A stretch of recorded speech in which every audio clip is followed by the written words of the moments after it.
رامون بلانس أعلن إنه إحنا بنراقب سوق الانتقالات إلى آخر يوم. ترى لسه ما انتهى السوق، وزي السنة الماضية الحمد لله.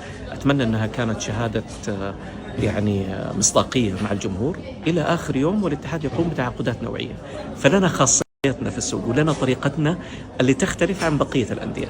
الآن هو تصريح رئيس نادي الاتحاد ويأكد فيه بأن الاتحاد له طريقته الخاصة في اصطياد النجوم، ولكن للأسف حتى الآن ولا نجم اصطادوه.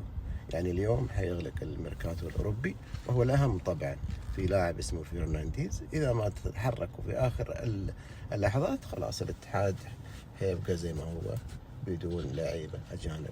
والجميع شاهد الفريق في مباراته الأولى أنه يحتاج إلى لاعب مدافع، يحتاج إلى حقيقة عديد من النجوم. يعني الجماعة الثانيين كلهم استطاعوا أن يدعموا فرقهم بلاعبين، خاصة النصر والهلال والأهلي والقادسية، إلا نادي الاتحاد هذا ما أدري إيش فيه. يعني هل هناك مانع؟ هل هناك في أشياء معينة تمنع الفريق من التعاقد مع لاعبين أو أي شيء آخر؟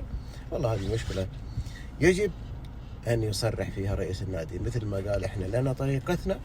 أتمنى أن يكون لك طريقة في أن تقنع جمهور الاتحاد لماذا لم تتعاقد مع لاعبين حتى الآن.